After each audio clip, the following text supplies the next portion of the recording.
Semua soal ini itu adalah soal yang keluar pada ujian SKB.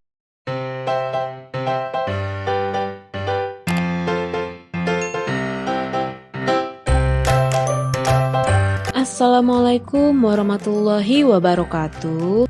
Kembali lagi bersama saya Novi Irayanti.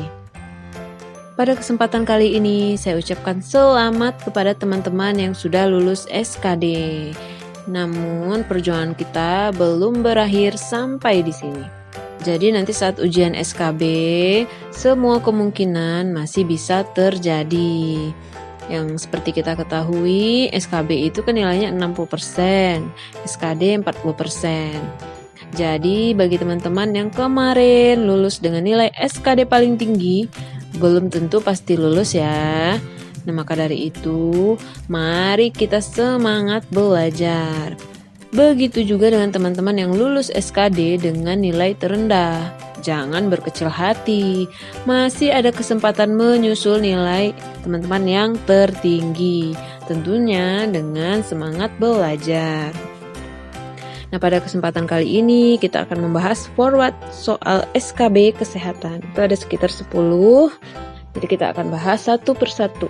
Yang pertama, pengertian kesehatan adalah A. Keadaan sehat baik secara fisik, mental, spiritual maupun sosial yang memungkinkan setiap orang untuk hidup produktif secara sosial dan ekonomi. B. Keadaan sehat baik secara fisik, mental, spiritual maupun sosial yang memungkinkan kelompok untuk hidup produktif secara sosial dan ekonomi. C. Keadaan sehat baik secara fisik, mental, spiritual maupun sosial yang memungkinkan golongan untuk hidup produktif secara sosial dan ekonomi. D. Keadaan sehat baik secara fisik, mental, spiritual maupun sosial yang memungkinkan masyarakat untuk hidup produktif secara sosial dan ekonomi. Nah, untuk menjawab pertanyaan ini, kita merujuk pada Undang-Undang Nomor 36 Tahun 2009 tentang Kesehatan. Di situ dijelaskan pada bab 1 pasal 1 poin 1. Kesehatan adalah keadaan sehat baik secara fisik, mental, spiritual maupun sosial yang memungkinkan setiap orang untuk hidup produktif secara sosial dan ekonomi. Dan jawabannya adalah A. Yang A ini adalah keadaan sehat baik secara fisik, mental, spiritual maupun sosial yang memungkinkan setiap orang. Yang B salah karena itu adalah keadaan sehat bla bla bla untuk sekelompok orang. Yang C salah karena keadaan sehat untuk golongan. Yang D keadaan sehat untuk masyarakat. Jadi jawaban yang benar adalah A. Yang kedua, landasan hukum JKN adalah A. Undang-Undang Nomor 36 Tahun 2009. Nah, apakah benar? Salah ya. Jadi, Undang-Undang Nomor 36 Tahun 2009 itu berisi tentang kesehatan. Jadi bukan landasan hukum JKN. B. Perpres Nomor 12 Tahun 2013. Jadi di sana berisi aturan-aturan tentang jaminan kesehatan nasional secara keseluruhan, mulai dari tentang bagaimana proses jaminan kesehatan nasional sendiri, bagaimana kepesertaannya, bagaimana tentang pembiayaannya, dan sebagainya. Itu ada pada Perpres Nomor 12 Tahun 2013. C. Perpres Nomor 59 Tahun 2017. Nah, ini berisi tentang pelaksanaan pencapaian tujuan berkelanjutan atau yang selama ini kita kenal dengan SDGs. Jadi yang C juga salah. D. Undang-Undang Nomor 40 Tahun 2004. Nah, ini adalah jawaban yang tepat karena Undang-Undang Nomor 40 Tahun 2004 itu berisi tentang Sistem Jaminan Sosial Nasional, yaitu Undang-Undang SJSN, di mana JKN sendiri atau Jaminan Kesehatan Nasional itu merupakan bagian dari Sistem Jaminan Sosial Nasional atau yang disebut dengan SJSN. Nah, sebetulnya itu ada 3 landasan hukum Jaminan Kesehatan Nasional. Yang pertama, Undang-Undang Dasar 1945 Pasal 28H ayat 3 dan Pasal 34 ayat 2. Pasal 28H ayat 3 itu berbunyi, setiap orang berhak atas jaminan sosial yang memungkinkan pengembangan dirinya secara utuh sebagai manusia yang bermartabat. Pasal 34 ayat 2 yaitu negara mengembangkan sistem jaminan sosial bagi seluruh rakyat dan memberdayakan masyarakat yang lemah dan tidak mampu sesuai dengan martabat kemanusiaan. Yang kedua itu Undang-Undang Nomor 40 Tahun 2004 tentang Undang-Undang SJSN. Yang ketiga, Undang-Undang Nomor 24 Tahun 2011, yaitu tentang Badan Penyelenggara Jaminan Sosial, yaitu Undang-Undang BPJS. Jadi jawaban yang benar adalah D. Lanjut, nomor 3. Aturan pelaksanaan JKN adalah, yang A, Undang-Undang Nomor 36 Tahun 2009. Yang ini salah ya, karena undang-undang ini adalah tentang kesehatan. Yang B, Perpres Nomor 12 Tahun 2013. Yang ini adalah jawabannya, karena di dalam Perpres tersebut itu berisi tentang aturan jaminan kesehatan nasional. Semua aturan-aturan pelaksanaan JKN semuanya ada di sana. C, Perpres 59 tahun 2017 itu tentang SDG. Yang D, Undang-Undang Nomor 40 tahun 2004 yaitu tentang SJSN. Lanjut, yang keempat, yang tidak ditanggung oleh BPJS adalah, jadi dalam peraturan BPJS itu terdapat penyakit-penyakit apa saja yang tidak ditanggung BPJS. Peraturan tersebut ditetapkan pada Perpres Nomor 82 Tahun 2018 tentang jaminan kesehatan, yaitu disebutkan pada pasal 52 ada terdapat 3 poin. Jadi disebutkan apa-apa saja yang tidak termasuk dan tidak terjamin oleh BPJS. A, penyakit menahun. Ini ditanggung ya sama BPJS, contohnya seperti hipertensi, diabetes mellitus atau sakit gula. Jadi penyakit-penyakit dengan pengobatan yang lama dan terus-menerus atau menahun itu ditanggung oleh BPJS. Yang B, rehabilitas.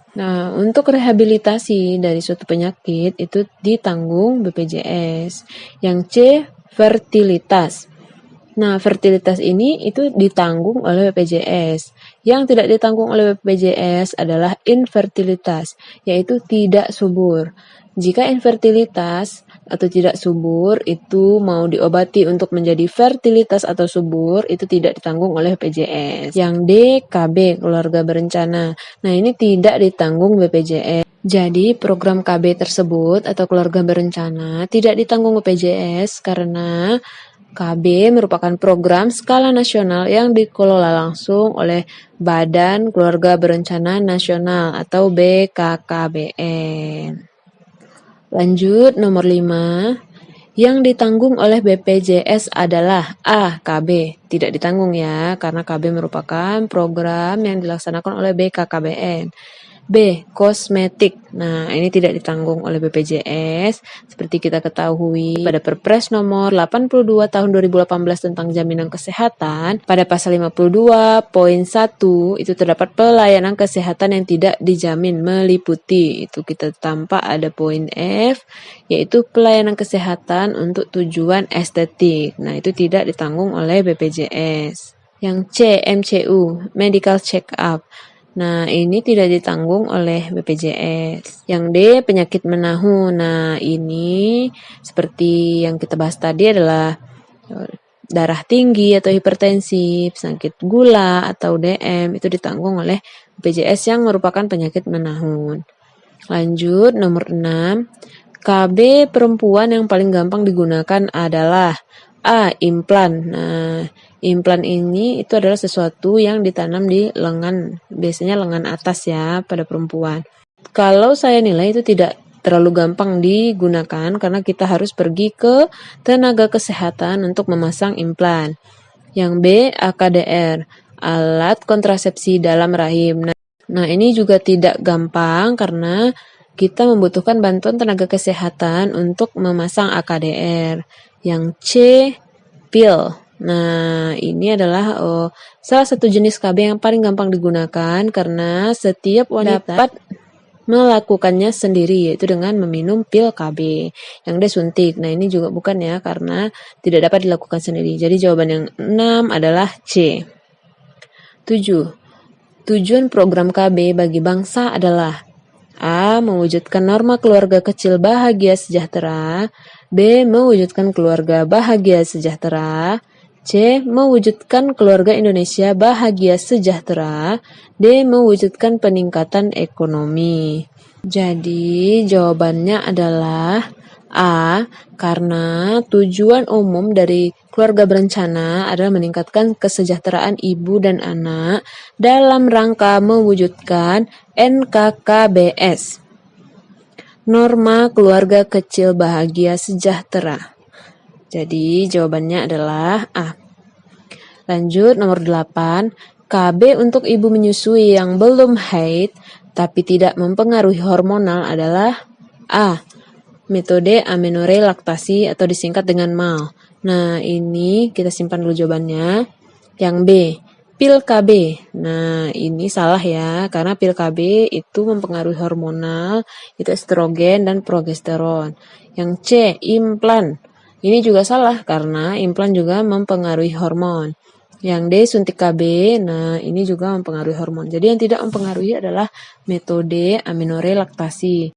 Lanjut, nomor 9. KB untuk ibu menyusui yang belum haid tapi tidak mempengaruhi hormonal adalah A. Suntik KB. Nah, salah ya, karena ini mengandung hormonal.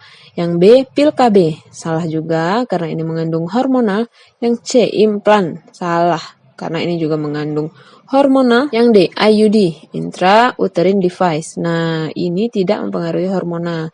Jadi kerja IUD atau AKDR atau spiral itu sendiri tidak ada hubungannya dengan hormonal. Nah, jadi dia menghambat pembuahan saja tanpa mempengaruhi hormonal. Jadi begitu IUD-nya dilepas, kemungkinan untuk hamil kembali seperti semula. Lanjut ke 10. Hari Kesehatan Nasional adalah A. 12 Agustus, B. 12 September, C. 12 November, D. 12 Desember. Nah, jawaban yang benar adalah C, 12 November. Sekian 10 forward soal.